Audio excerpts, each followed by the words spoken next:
머니올라 구독자 여러분 안녕하십니까? 염블리의 비밀노트 시작합니다. 이베스트 투자증권 염성환 이사님과 함께합니다. 어서 오십시오. 네, 안녕하세요. 태풍이 한번 불고 간 느낌이 듭니다. 네, 그러니까 아마 이번 주 뭐 투자하신 분들은 뭐 정말 올해 들어 제일 힘들었던 것 같아요. 예, 뭐 없었던 장은 아닌데 특히 이제 요즘에 처음 투자하셨던 분들은 되게 당황스러울 수 있거든요. 네. 근데 이게 또 주식의 속성입니다, 사실. 예. 예, 계속 가면 좋겠지만 그래서 너무 좀 동요하지 마시고 여러분들이 좀 또 방송 보시면서 예. 현명하게 좀 판단해 주셨으면 좋겠습니다. 뭐 투자자들도 그렇지만은 또 증권맨들도 좀 제가 볼 때 약간 뭐랄까 성격이 좀 예민하면은 이런 장 견디기가 쉽지 않을 것 같고 네. 좀 느긋하면 좋을 것 같은데요. 네. 우리 이사님은 성격이 어떻습니까? 본인 생각할 때 좀 저도 느긋한 사실 이제 그 60포인트 빠진 날 있잖아요. 예, 예. 그날은 정말 힘들더라고요. 아하. 저도 이제 장 끝나고 또 저는 이제 방송을 또 마감 시장을 하기 때문에 예. 해야 되는데 이거 참 뭐라고 얘기를 해야 되나 네. 참 이게 걱정도 되고 그 많은 분들이 또 당연히 힘들어 하시니까 근데 저는 사실 근데 좀 원래 성격 자체가 좀 낙관적이라서 네. 이게 그러니까 그 지난 이제 목요일 날 그 데미지를 입고 그날은 사실 저도 하루 종일 막 우울했어요. 근데 다음 날 일어나니까 예. 또 약간 좀 이렇게 되더라고요. 그러니까 네. 제 성격이 좀 그런 것 같아요. 예, 좀 뭐 우리 투자자들도 이렇게 뭐 시장이 워낙 급변하고 있으니까 네. 막 하루하루 일희일비하기보다는 조금 여유를 갖고 시장을 전체적으로 쭉 보면은 네. 더 낫지 않겠나 하는 생각도 듭니다. 이번 주 증시도 사실 연 2주째 계속 안 좋지 않습니까? 이번 주에 어떤 일들이 있었는지, 뭐 때문에 이렇게 많이 빠졌는지 한번 짚어보시죠. 네, 일단 이제 이번 주에 코스피, 코스닥 모두 다 하락을 했고, 그리고 이걸 또 이끌었던 주체는 역시 그 외국인이었습니다. 예. 외국인들이 한 3,200억, 기관들이 한 4,100억 정도 일단 순매도를 했는데, 문제는 이제 이게 기관들이라도 좀 방어를 해주면 다행인데, 외국인 파는 거야 뭐 일상적인 일이거든요. 사실은 네. 뭐 하루에 2천억, 3천억씩. 근데 이번 주에 좀 기관들이 도움을 주지 못하면서 같이 매도했다는 게 조금 증시에 부담으로 좀 작용을 했고, 그 삼성전자, SK하이닉스가 먼저 빠졌었잖아요, 사실. 예. 그 전주에 이제 이미 한번 충격을 받고 이번 주에는 삼성전자, 하이닉스가 그렇게 빠지진 않았어요. 예. 의외로 선전했는데 문제는 그 버티던 기업들이 무너져 버렸거든요. 예, 그래서 특히 잘 버티던 뭐 자동차가 무너지기 시작하고 예. 경기 민감주에서 뭐 조선, 철강 거기다가 정책 기대감이 높았던 올해 사실 주도주 중에 하나가 건설업종인데 네. 건설주들까지도 이제 붕괴가 되면서 정말 거의 전 섹터가 다 이렇게 무너져 버리는 그런 좀 모습이 좀 나왔던 것 같고 근데 그 와중에도 또 일부 바이오 백신주라든가 네.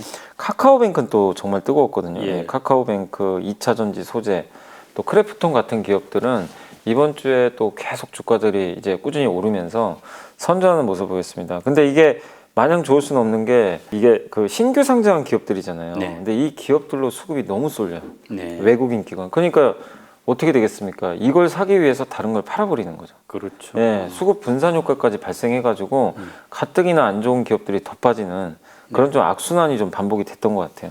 그리고 이제 빠진 이유는 뭐 다들 아시겠지만 메모리 고점 논란도 있고 환율이 급등한 것도 있고 그다음에 경기는 이렇게 둔화되는데 미국은 왜 갑자기 테이퍼링을 하냐? 예, 예. 예, 그 달래줘도 못할 판에 왜 이렇게 더 그 안 좋은 방향으로 이제 하려느냐 이제 약간 이런 식의 그 시장 스탠스가 나오다 보니까 시장이 이제 놀란 거죠. 네. 그래서 같이 이제 연동이 되면서 경기 둔화 우려, 테이퍼링 이 두 가지 이슈가 같이 맞물리면서 증시가 좀 한마디로 이제 텐트럼이라는 용어를 많이 쓰는데 발작. 예, 발작. 예. 예전에 2013년도에 테이퍼 텐트럼이라 그래가지고 버냉키 의장 때 네. 한번 발작한 적이 예, 있었잖아요. 번외기 쇼크라고도 하고. 예. 예. 그래서 이번에도 약간 이제 물론 그 정도 쇼크는 사실 아직은 아니지만 비슷한 좀 발작 현상이 이번 주에 좀 이어졌다. 그래서 예.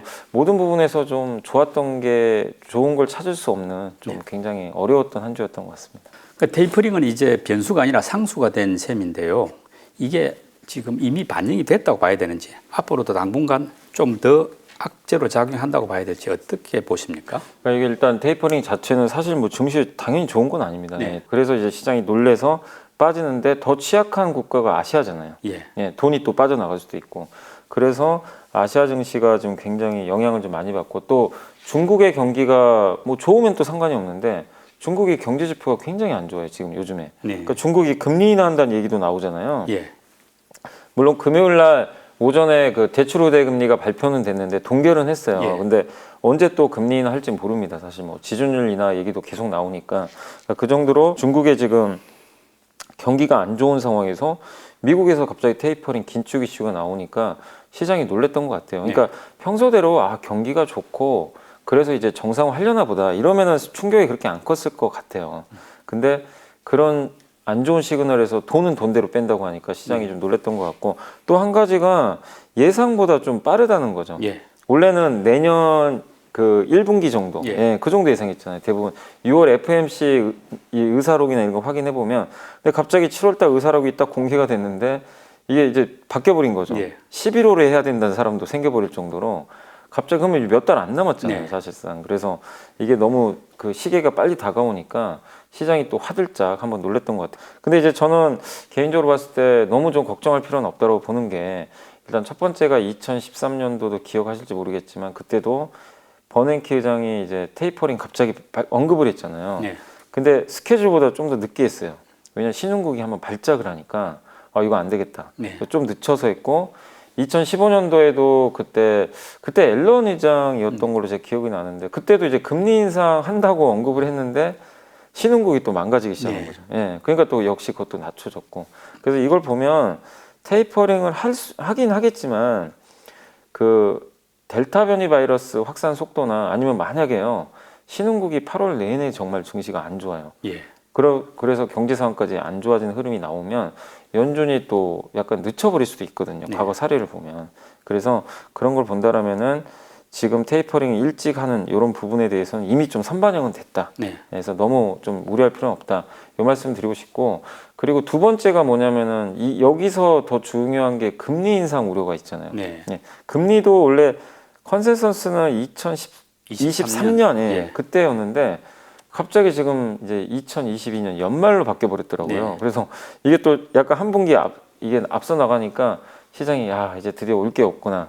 또 이런 이제 우려감도 있는 것 같은데 근데 그것도 사실 모르겠어요. 뭐 연준이 어떻게 해석할지 모르겠지만 고용 지표라든가 물가를 봤을 때는 할 수도 있습니다. 완전 고용까지도 갈 수도 있지만 지금 뭐 최근에 한 증권사의 애널리스트 보고서도 보니까 완전 고용까지 그러니까 실업률이 낮아질 수 있다 하더라도 그 일반적으로 이제 구직자들 같은 경우에 여러 부류들이 있잖아요. 예. 뭐 저소득 직종에 있는 분도 계시고 아니면 고소득 직종. 근데 저소득 직종에 있는 분들이 구직을 하기가 지금 되게 어려운 상황이라고 하더라고요. 연준은 그걸 원하지 않아요. 그 골고루 다 고용을 하기를 원하는데 근데 그게 이제 확인되려면 시간이 조금 더 필요할 것 같아요. 네. 당장 뭐 1년 안에 되는 건 아니니까. 그래서 연준이 원하는 고용 지표가 저는 뭐 1년 안에 달성한다. 네. 그렇게 저도 좀 보진 않거든요. 그게 하나가 있고 또 물가 상승은 오히려 좀 최근에 약간 조금 꺾이는 것 같더라고요. 그렇죠. 예. 그게 왜냐하면 물가 상승 지표에서 제일 컸던 게 그 중고차 가격이거든요. 네. 근데 중고차 가격이 좀 꺾이잖아요. 근데 누구나 알겠지만 그 구조적으로 그렇게 던 게 아니라 일시적으로 좀 그 공급 부족 때문이잖아요. 네. 그럼 비정상적인 건 완화가 되니까 그렇게 보면 연준 입장에서도 물가가 계속 얘기하는 게 일시적이다. 네. 일시적이다 언급한 것처럼 그렇게 일시적일 가능성이 높거든요. 그렇게 우리가 생각을 하면 내년 말에 금리 인상보다는 그래도 2023년에 하지 않을까. 그 스케줄대로 네. 그렇게 보는 게 좀 맞는 것 같아요. 근데 시장은 지금 이제 좀 빨리 한다라는 쪽에 좀 포커스를 계속 맞춰서 네. 좀 놀라는 것 같아요. 근데 분명히 말씀드리지만 그래서 이미 빠졌고 네. 이제 시장은 알고 있어요. 예. 빨리 하는 거를. 그렇기 때문에 큰 악재가 지금은 좀 되진 않는다. 네. 저는 좀 그렇게는 보고 있습니다. 그 최근 환율이 보니까 달러 강세, 원화 약세 이것도 우리 시장이 좀 부담이 되고 있는 것 같은데 문제는 어찌됐건 테이퍼링을 한다는 게 이제 공언이 된 셈이니까 그렇다면 달러 강세가 당분간 이어질 것 같고 그렇게 되면 한동안 우리 시장에는 계속 부담이 아닐까 싶은 생각도 들거든요. 네. 어떨까요? 그러니까 달러 강세하고 지금 원화 약세인데 사실 달러 강세보다 원화가 너무 약했어요. 네. 상대적으로 봐도. 그래서 결국에는 두 가지 요인으로 다 보셔야 될 것 같아요. 달러도 강하고 원화는 더 약하고. 예. 그러니까 이 원인을 알면은 어떻게 이제 해결책이 나오겠죠. 근데 네. 일단 첫 번째가 달러가 강한 이유 중에 하나는 아무래도 지금 전 세계적으로 델타 변이 바이러스가 너무 확산이 되니까 미국은 상대적으로 그래도 유럽이나 미국 쪽 같은 경우 보면 선진국은 백신 접종이 많이 됐기 때문에 그렇죠. 예, 뭐 큰 영향은 사실 그렇게 없다라고 보시면 되겠고 유럽 그 영국 같은 경우는 축구 그 손흥민 선수 골 넣은 거 보셨겠지만 마스크 다 예, 벗었죠 예. 이제. 그 관중석이 다 차 있더라고요. 전 네. 깜짝 놀랐어요. 아무리 그래도 이 시국에 저게 가능한 일인가.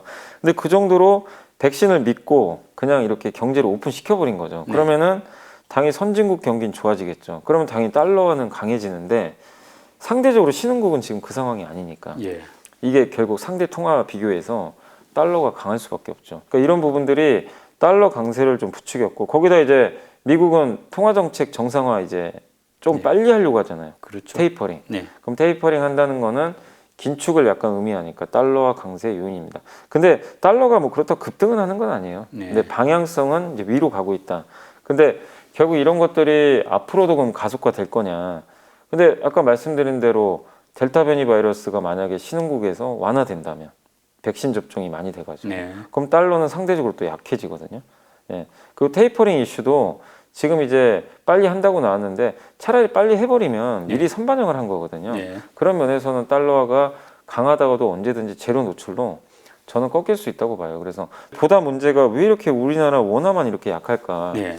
이게 이제 가장 문제인데 첫 번째는 역시 그 삼성전자 매도 때문인 것 같아요. 예. 어쨌든 외국인은 팔아서 달러로 교환을 하니까 예. 원달러 환율이 올라갈 수밖에 없거든요. 네. 워낙 약세니까. 그래서 그게 하나 좀 컸던 것 같고 역시 두 번째는 우리나라가 지금 너무 확진자가 너무 많아요. 예. 2,000명 지금 계속 넘어가고 있으니까. 그러니까 한국이 지금 너무 확진자가 늘어나는 것도 예. 외국인들이 봤을 때는 조금 부담스럽죠. 그래서 이게 좀 한국만의 특수성으로 원화가 약했는데 이상하게 다른 나라 통화들은 별로 안 빠졌어요. 예. 그러니까요. 예. 근데 이게 구조적으로 될 거냐 이거죠. 그걸 봐야 되는데 구조적인 건 아닌 것 같아요. 네. 왜냐하면 메모리 반도체에 대한 것도 사실은 뭐 안 좋아서 판 거는 인정하지만 선반영 해버렸잖아요. 그리고 내년에 수요 증가한다는 요새 보고서도 많이 예. 나오거든요. 그래서 너무 좀 과도하게 반응한 것 같고 그 다음에 델타 변이 바이러스도 사실 저도 이제 백신 예약을 했어요. 네. 해가지고 이제 9월하고 10월 이렇게 각각 한 번씩 맞을 텐데 그렇게 되면 10월이면 많은 분들이 2번 정도는 접종할 것 같아요. 그러면 집단 면역으로 사실 갈 수 있거든요. 예. 그럼 변이 바이러스에 대한 이제 리스크가 좀 완화되면 네. 그 거리두기가 좀 완화될 수 있잖아요. 네. 그러면 이것도 구조적인 악재는 아니라는 거예요. 네. 시간의 문제지. 백신 공급이 좀 수월해지면, 수월해져야 예. 되겠네요. 예. 예. 그렇게 보면 이 원화 약세의 문제도 결국에는 이게 장기화돼 가지고 그러니까 옛날에 제일 걱정하시는 게 이게 신흥국 위기와 가지고 네. 막 옛날에 막 그럴까 봐 이걸 걱정하시는데 지금은 그런 징후가 전혀 없거든요, 네. 사실. 예. 그래서 너무 이 부분도 우려할 필요까지는 없다. 저는 예. 그렇게는 좀 보고 있습니다. 예.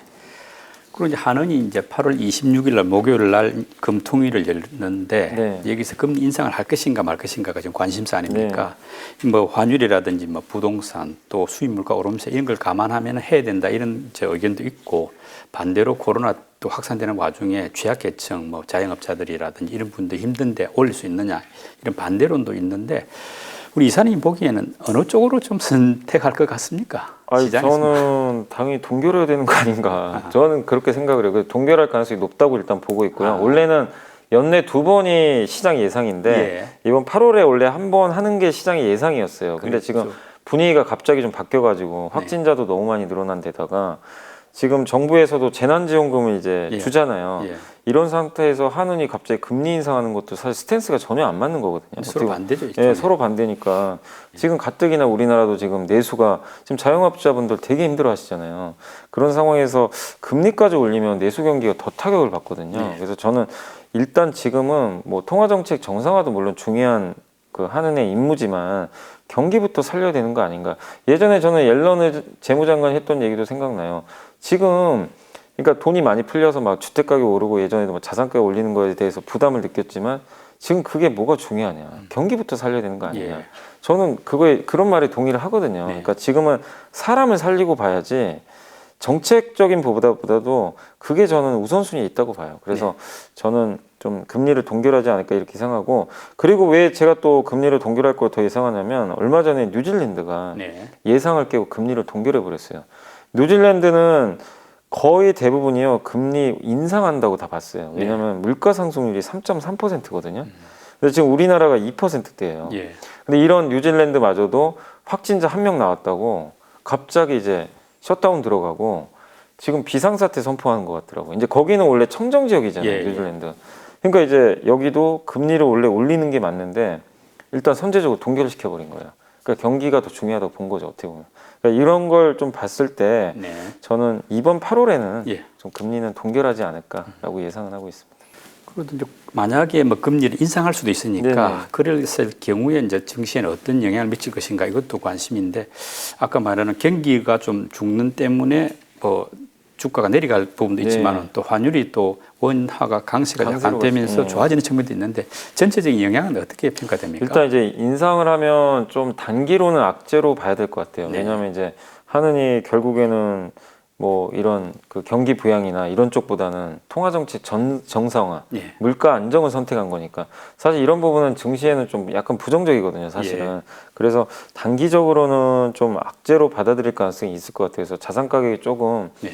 좀 냉랭해질 가능성이 있는데 사실 근데 우리나라는 이미 이제 한국은행 금리 인상보다도 미국의 테이퍼링에 더 먼저 반응을 해서 네. 뭐 금리 인상한다고 해서 급락한다거나 그러진 않을 것 같은데 상승 속도가 또 제한이 되겠죠. 예. 그래서 좀 부담이 될 수밖에 없고 그렇기 때문에 이번에도 혹시 한국은행이 금리를 올려도 저는 뭐 대세 상승에 지장은 없지만 그 속도가 조금은 더 네. 지연될 수 있다. 그 정도로 좀 보고 있습니다. 뭐 결국 외국인들이 이제 삼성전자와 SK 하이닉스 같은 반도체를 다시 살 때 네. 우리 시장이 살아날 것 같은데 현재는 좀 그런 매수세 뭐 기대가 좀 사실은 좀 멀지 않습니까? 예. 그러니까 어떤 조건이 돼야 외국인들이 뭐 반도체라든지 우리나라 주식을 좀 살 수 있다고 보십니까? 일단은 삼성전자에 대한 이제 시각이 바뀌어야 될 것 같아요. 삼성전자를 살 수 있는 뭔가 이 트리거가 있어야 되거든요. 예. 근데 그건 결국에는 업황 개선이 좀 필요하지 않나. 업황. 네, 그러니까 D램이 4분기 내년 1분기 안 좋을 것 같아서 팔아놨는데 네. 지금 당장은 솔직히 몰라요. 어떻게 될지. 근데 10월 정도 되면 아마 데이터들이 나올 거예요. 왜냐면 예. 또 10월에 3분기 삼성전자 실적 발표가 있어요. 그때쯤 되면 또 D램 가격 전망 보고서라든가 네. 다양한 데이터들이 나올 것 같아요. 근데 그게 이제 공개가 됐을 때 우리가 생각했던 것보다는 생각보다 좀 덜 빠질 것 같다. 반도체 가격이. 그러면은 많이 빠질 것 같아서 빠졌던 그 주가가 바로 복원을 해버리거든요. 그래서 적어도 10월 초에 있을 네. 삼성전자 실적 발표가 좀 분수령이 한 번은 될 것 같아요. 그때 좀 데이터가 확인이 되면 외국인들의 좀 시각이 바뀔 것 같고 그 다음에 달러 약세도 중요합니다. 달러가 지금 또 오늘 요즘에 강하니까 예. 외국인들이 이렇게 삼성전자를 팔아놨고 이제 많이는 안 팔 것 같아요. 이미 많이 팔아놔서. 근데 살려면 역시나 우리나라 통화가 매력적으로 바뀌어야 되거든요. 네. 근데 달러가 강할 때는 그게 어렵잖아요. 네. 그래서 달러가 좀 약세로 전환되는 시기. 그거는 다음 주에 이제 잭슨홀 미팅이 있을 텐데 예. 뭐 거기서 모르겠습니다. 좀 빠르면 그때 버냉키 그러니까 파웰 의장이 예. 갑자기 좀 더 지켜봐야 될 것 같다. 약간 이제 그 스탠스를 늦추는 좀 시장을 달래는 발언이 나오면 바로 달러가 또 약해질 수 있거든요. 예. 그러면 그게 가시화되면 좀 생각보다 빨리 살 수도 있어요, 사실은. 네. 그러니까 그 달러 약세 면에서는 좀 다음 주에 있을 그 잭슨홀 미팅 좀 발언을 좀 여러분들이 한번 좀 체크를 해보시면 좋을 것 같습니다. 어쨌든 삼성전자에 대한 매도가 지금 너무나 과한 상황인데 이게 좀 저는 정점은 지났다. 네. 라고 보지만 순매수까지는 조금 더 시간은 필요하다. 이렇게 보는 게 좀 맞는 것 같습니다. 예. 뭐 외국인들이 우리 주식 많이 파는 와중에도 그래도 남은 종목도 있을 텐데 네. 어떤 것들이었습니까? 일단 첫 번째가 좀 되게 의외인 게 이번 주는요 하이닉스를 제일 많이 샀어요. 하이닉스. 삼성전자는 안 샀는데 같은 반도체인데 참 이게 그렇긴 한데 어쨌든 SK 하이닉스를 2,287억 예. 순매수를 해줬고요. 두 번째가 카카오뱅크 1,760억 정말 많이 사더라고요. 네. 그리고 크래프톤 신규 상장한 이제 기업이죠. 1,055억 원을 순매수했고 그다음 네 번째가 LG화학은 정말 좋아하는 것 같아요. 여전히 매수고 963억을 매수했습니다. 그리고 카카오를 928억 샀고 요새 가장 좋았던 기업이죠. 삼성바이오로직스를 641억 정도 매수를 했고 그리고 NC소프트가 목요일 날 그 폭락장에서 주가가 8% 올랐는데 아마 외국인 매수 덕분이었던 것 같아요. 585억 정도 매수가 들어왔고 에코프로비엠도 374억을 샀는데 아마 에코프로비엠은 이번 달 말에 MSCI 지수 편입되거든요. 아마 그것 때문인 것 같아요. 그리고 삼성 SDI를 365억, 그 다음에 에코프로를 335억 정도 매수했습니다. 그래서 외국인들을 보면은 다 지금 여기 속해 있는 기업들이 사실은 SK하이닉스 하나 빼면 다 성장주예요. 네. 그러니까 거의 성장주에 그냥 집중 베팅하는. 2차전지 바이오 예, 이런 게 많네요. 맞습니다. 예. 그런 기관들은 어떤 종목들을 많이 매수했습니까? 크래프톤을 제일 많이 크래프톤, 샀어요. 예, 예. 1613억 정도를 매수를 했고, 두 번째는 카카오뱅크 867억. 예. 세 번째가 이제 NC소프트 720억 매수했고, 그리고 외국인하고 이제 반대로 삼성전자를 샀어요. 568억 정도. 예. 그 다음에 셀트리온을 310억 정도 매수했고, 그 다음에 요새 급락장에도 선전하는 기업 중에 하나죠. 2차 전지 관련 기업이죠. SKC가 275억 네. 매수 들어왔고, 역시 외국인과 마찬가지로 카카오를 기관 투자가 274억 정도 매수했습니다. 그리고 요새 좀 주가 많이 빠지고 있지만 SK이노베이션도 예. 214억 정도 매수가 들어왔고요. 그 다음에 게임 회사 중에서는 이번 주에 좀 가장 셌던 기업이 그 펄어비스. 펄어비스, 예, 예. 중국의 이제 검은 사막 모바일 그 판호를 받았던 이 회사가 209억 정도 매수 들어왔고요. 마지막으로 SK 바이오사이언스 주가 오르면서 수혜를 받은 SK 케미칼이 네. 169억 정도 들어왔는데, 여기서 좀 제가 좀 더 보니까 이 연기금 좀 매매 패턴이 좀 되게 의아해요. 뭐냐면 기관 투자 중에서 제일 힘이 센 게 연기금인데, 예. 카카오뱅크를요. 네. 그 8월 6일 날 상장했잖아요. 예. 그때부터 4천억을 샀어요. 예. 그러니까 계속 사더라고요. 그러니까 아마 다음 달에 카카오뱅크가 코스피 200에 편입될 거예요. 그래서 미리 선제적으로 넣은 것 같은데, 좀 아쉬운 게 이것도 사고 다른 걸 사주면 좋은데, 네. 연기금은 국내 증시를 전체를 5천억을 팔았어요. 네. 그럼 무슨 얘기냐?